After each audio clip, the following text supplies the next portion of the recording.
dei a volta no mundo para dizer, cheguei. Cheguei para falar sobre o sentido da vida. Qual é o sentido da vida?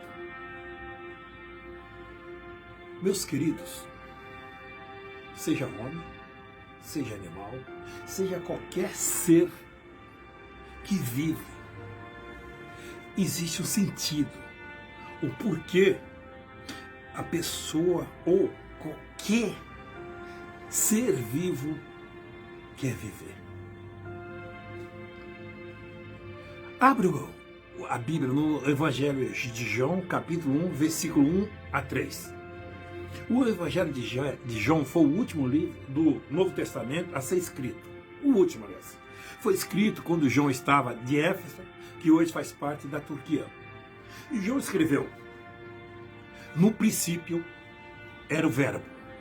O Verbo estava com Deus. E o Verbo era Deus. Ele estava no princípio com Deus. Todas as coisas foram feitas por intermédio dele. E sem ele, nada do que foi se fez. A vida estava nele. E a vida é a luz dos homens.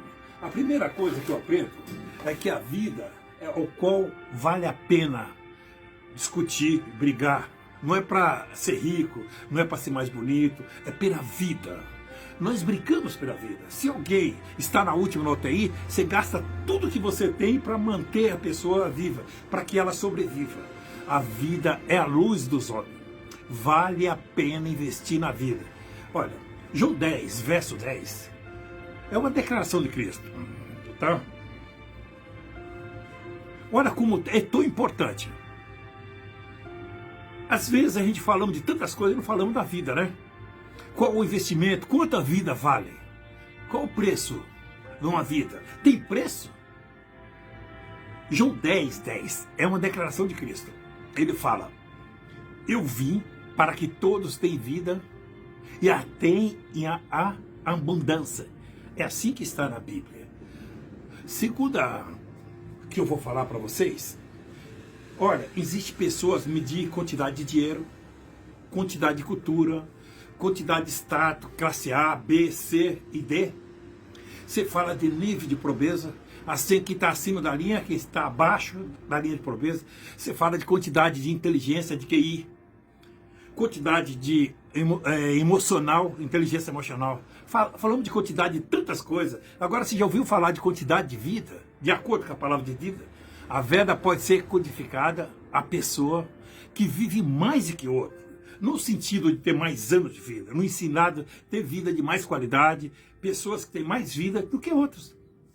Dá para medir quanto tem mais dinheiro do que o outro, quanto tem mais cultura do que o outro, quem tem mais experiência do que o outro.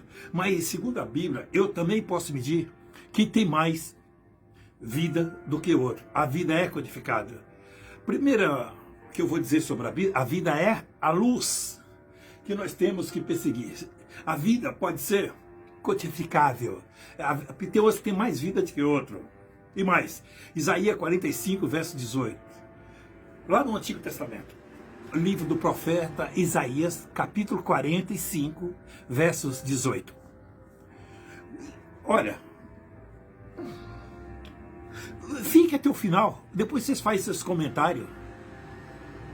Sabe, não é bom você acreditar só no que o André Falco diz. Isaías 45, 18 é uma palavra de Deus, Criador.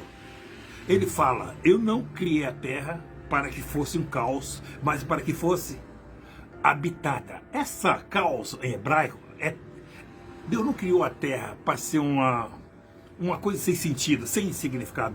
Esse é o sentido da vida hebraica, para ser habitada, para ter um propósito. Entendo, a segunda vida, a vida não é um acidente cósmico. Nós somos planejados por Deus, a vida tem um propósito, é como alguma coisa que você faz no navio, o motor do navio, existe um propósito. Quem desenhou o motor do navio, ele sabia por que existia uma refrigeração ali. Que existia, por exemplo, aquele motor para funcionar. A vida tem um propósito. A vida é a luz dos homens. A vida pode ser codificável. Deus criou a vida com um propósito. Meus queridos, Mateus capítulo 5, se não me engano. Bem-aventurança pode ser traduzida por alegria, bacário em grego. Quando fala bem-aventurado, quer dizer feliz. Bem-aventurado é uma linguagem arcaica. Hoje a gente fala mais feliz. Em Mateus capítulo 5, mostra um discurso muito interessante de Jesus sobre a Bíblia. Ele começa a descrever Jesus subir no monte. Vendo Jesus, a multidões subiu ao monte, como se assentasse. Eu vou explicar isso para vocês. Jesus não se assentou porque ele estava cansado. Na cultura do Oriente Médio, coisas importantes não podem ser ditas em pé. Olha a diferença do entendimento do Oriente para o Ocidente. Que você está conversando com um beduíno, eu quero falar uma coisa muito importante com você. Ele vai dizer, é importante? Então vamos assentar. Se você diz que quer falar uma coisa importante, eu te atendo em pé, na cultura do Oriente Médio, mas não estou dando caso, porque coisa importante não pode ser dita com pressa, eu falo. É o contrário da nossa cultura, do que eu estou falando para vocês, eu estou falando em pé. Se fosse na sinagoga, no tempo bíblico, eu ia ver a palavra de Deus em pé, mas todo o meu discurso sentado. Diz chamada a cadeira de Moisés, pesquise e você vai ver. Tem a cadeira de Moisés lá em Israel. A cadeira de Israel é da onde o Rabi sentava para explicar. Ele não podia explicar, não podia ter pressa. Olha, na nossa cultura do Brasil, no tempo antigo, o professor ensinava e sentado. O professor chamava de catedrático. Lembra? Pesquisa isso. Na academia de letras, fala na cadeias de letra. Uma cultura que vem desde o Oriente Médio. Entendeu porque Jesus se assentou? Não é porque ele estava cansado. Ele assentou para falar, para ensinar. Falar coisas importantes, né? Vendo Jesus, a multidão subiu o monte e como se assentasse, aproximado os seus discípulos.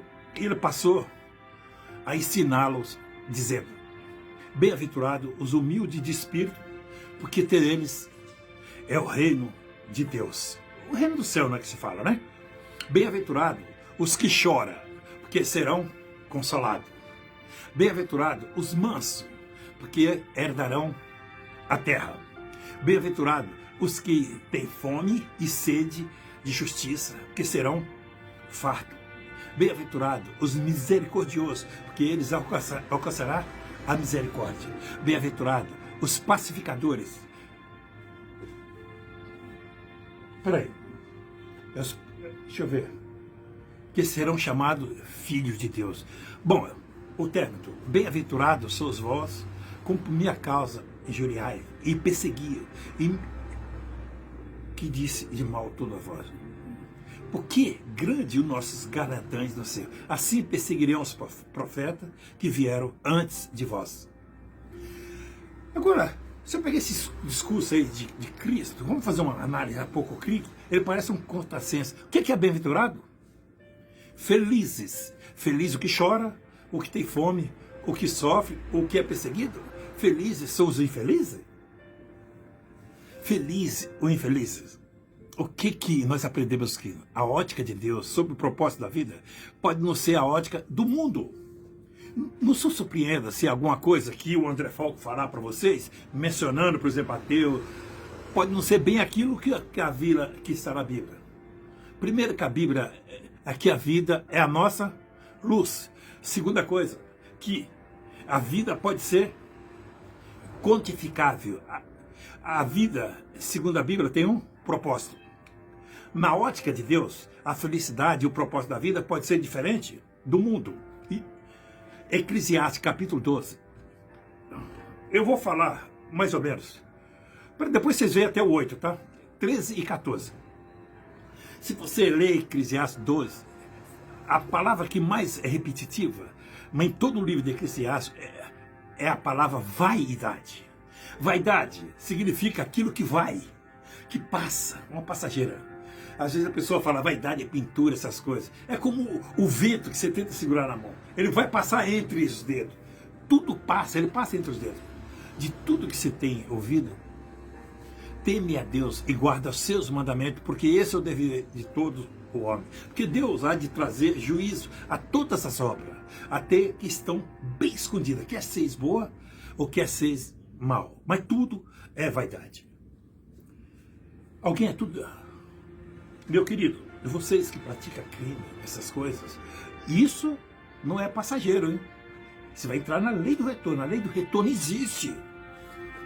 Olha, as pessoas praticam tantas e tantas coisas. Se você observar, tá? Esse dia eu vi, né, meu filho falando. Eu falando não, ele preocupado com a filha dela. E eu me lembro que eu me preocupei muito com ele. Tá? Presta atenção para vocês verem. Ela vem do modo tão quietinho, tão escondido que você nem se lembra. Meus queridos, começa a observar o que aconteceu, o que você fez, mas procura se lembrar e o que está se passando na sua vida. Além que depois você vai pagar proporcional ao que você fez. Você vai queimar.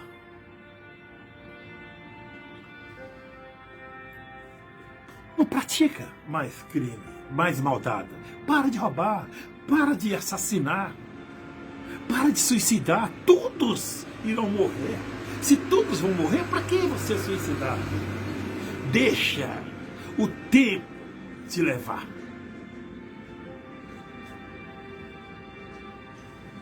Meus amigos, meu querido, que eu aprendo de tudo. Ambição e conquista sem contribuição, não tem codificado. Tudo vai passar. Não adianta viver para a sua própria glória e admiração. Meu querido, é como Jesus se não voltasse em 2000 anos. Alguém já viu falar em... É igual agora está acontecendo na guerra. Todo mundo está falando desses. Qual o país que está vencendo? Essas guerras que está acontecendo agora, 2022, tudo passa. Você vai passar. Portanto, fazer o bem e o mal. A mão de obra não é a mesma, mas é mais gostosa fazer o bem. Quantas e quantas pessoas falam que é humilde? A palavra humilde pode ser praticada. Treine. Você vai descobrir que você nasceu humilde. Meu querido, existe uma ilusão de ótica.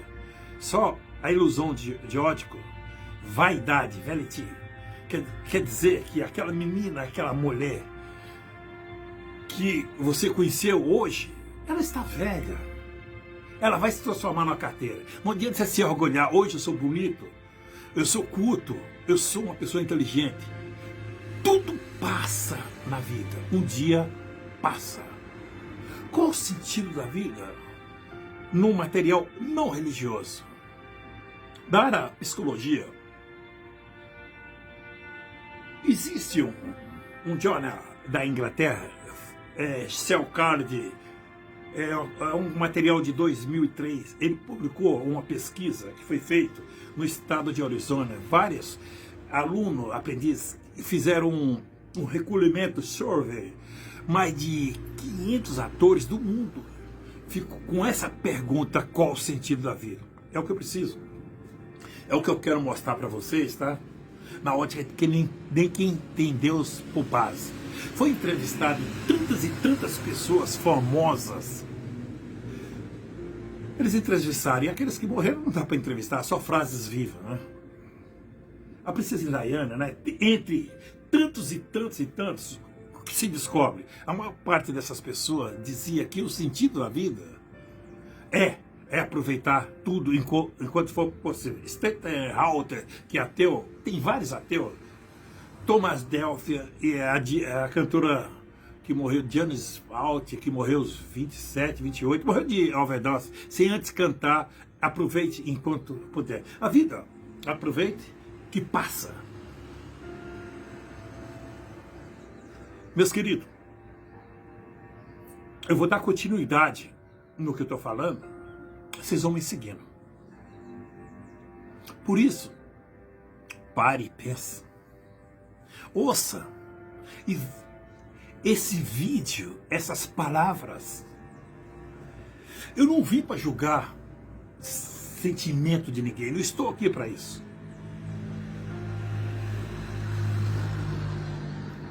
Por isso, eu digo para vocês, aproveita a vida, mas aproveita em Cristo Jesus. Não existe vida sem Cristo. É como o peixe, já falei isso, vou falar outra vez. O peixe não vive fora d'água, o peixe precisa da água. Se você tirar o peixe fora da água, ele vai morrer. Mas se nós sair da presença de Deus, nós vamos morrer. Não é só carnal, não, espiritualmente. Porque a morte carnal é um sono. Se Deus não existe, a vida não teria sentido. Vai dizer, André Fox, você está preconceito com os ateus? Não. Os grandes mestres de ateísmo falaram, por Deus não existir, a vida não tem sentido. E mais longe, Bob Dylan, Scott Aure, Steve Hawking diz que a vida é simplesmente uma piada. Uma piada de mau gosto? Meu querido, o que é a vida?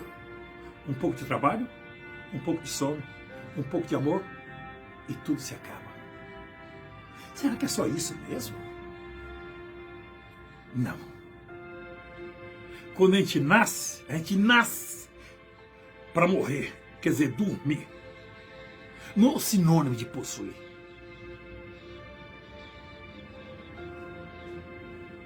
Meu querido, cada vez a gente vai envelhecendo e o tempo vai passar. Você, hoje, na minha idade, não conseguimos viver o que já vivemos. Beijo no coração. E até a próxima. Ou até o céu.